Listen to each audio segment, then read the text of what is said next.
Bonjour à toutes et à tous, bienvenue sur votre chaîne d'information régionale. L'actualité ici en continu. En ce vendredi 28 décembre, vous le savez, on démarre par vos prévisions météo.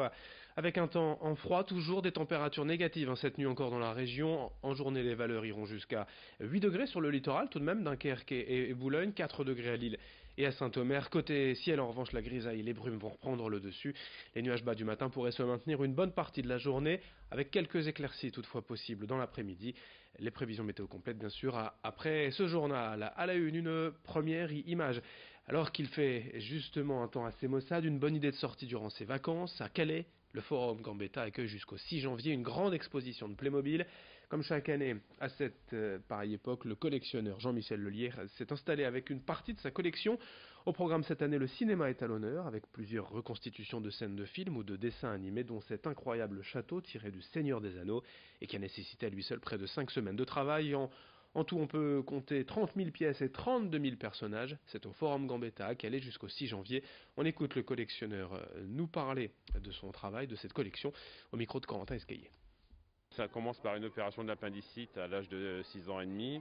Une première boîte achetée d'un enfant qui joue avec des jouets qui ne sont pas très jolis au départ. Avant, les cow-boys c'était moulé d'un seul bloc. On ne voyait pas la tête, on ne voyait pas les bras, on ne pouvait rien articuler. Et du jour au lendemain, l'enfant de 6 ans et demi, 7 ans se retrouve avec un jouet qu'on peut asseoir, qu'on peut bouger, qui a les bras qui bougent, qui a la tête qui tourne. Donc effectivement, il y a un attrait. D'ailleurs, c'est ce qui a fait le succès de la firme. Et la passion a commencé là. Et puis après, j'ai commencé à faire des petites reconstitutions dans ma chambre à l'âge de 7 ans sur des étagères. Et ma façon de jouer n'a pas changé. Ce qui a changé, c'est le volume que j'utilise, puisque quelques décennies se sont écoulées. Et dans cette édition également, même en période de fête, l'actualité sociale ne prend pas de pause. Et pour faire suite aux Gilets jaunes, d'autres mouvements s'installent et veulent faire entendre leurs revendications. Les enseignants sont rebaptisés les stylos rouges.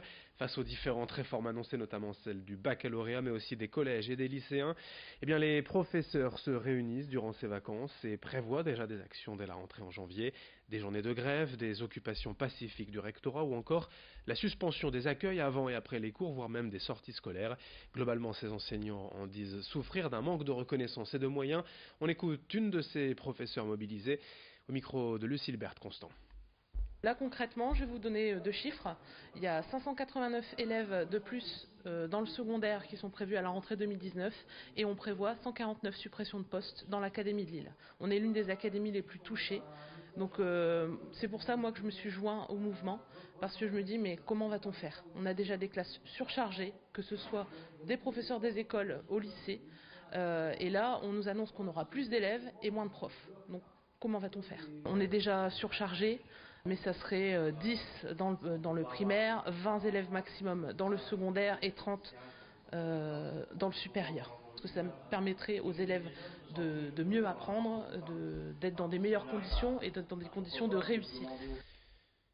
Au lendemain de Noël, les consommateurs et même peut-être plus encore les commerçants attendent désormais les soldes dès le 9 janvier, dans 2 semaines. Mais pour certains, les bonnes affaires ont déjà commencé avec les fameuses ventes privées qui prennent le dessus désormais. Mais quelle est la différence? Explication en plateau avec Xavier Silly. Les soldes sont de plus en plus délaissés au profit des fameuses ventes privées. Quelle est donc la différence entre les deux? Voici la réponse.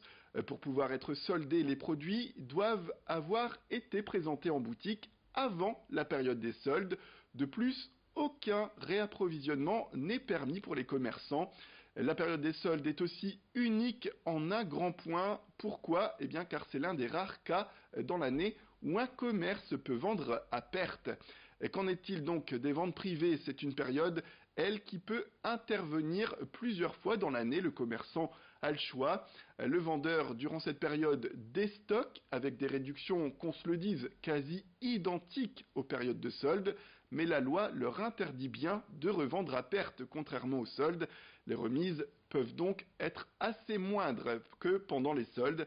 Alors si les soldes sont ouverts à tous, les ventes privées, comme leur nom l'indique, sont réservées aux clients qui sont fidèles d'une enseigne.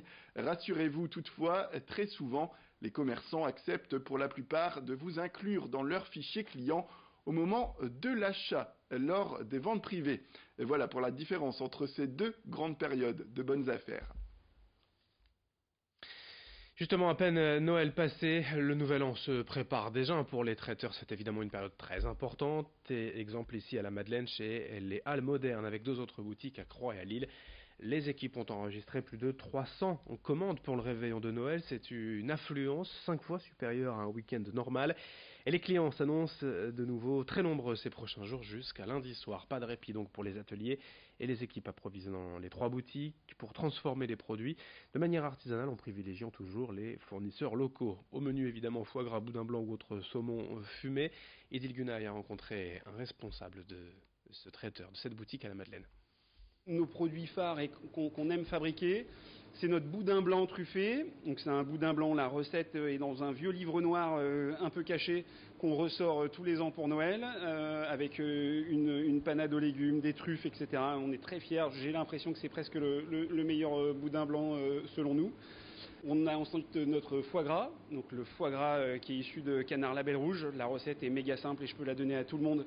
C'est du foie déveiné, du sel, du poivre et un peu d'armagnac. Et c'est très facile à faire, mais il est très très bon. Et enfin, c'est le saumon label rouge. Là, on achète nos saumons à Boulogne, on les ouvre en deux, on prend les 2 filets, on fait saler notre saumon 6-7 heures, et puis on le met au fumoir, et là on découpe de belles tranches de saumon. Et moi, à chaque fois, je me dis, c'est le meilleur saumon que j'ai mangé de ma vie aussi. On termine avec un peu de sport, du basket et la 15e journée de Jeep Elite hier soir. 2 victoires pour les 2 clubs du littoral. À domicile, le SSM Le Portel s'est imposé tranquillement 90-69 face à Dijon. Et le BCM Gravelines Dunkerque est allé battre en Antibes le dernier 66-78. De quoi pour les 2 clubs du littoral en première division de basket bien terminer cette année. On va enchaîner dans un instant avec vos prévisions météo. Un prochain journal dès le prochain quart d'heure, dans quelques minutes. Restez avec nous, l'info continue dans un instant.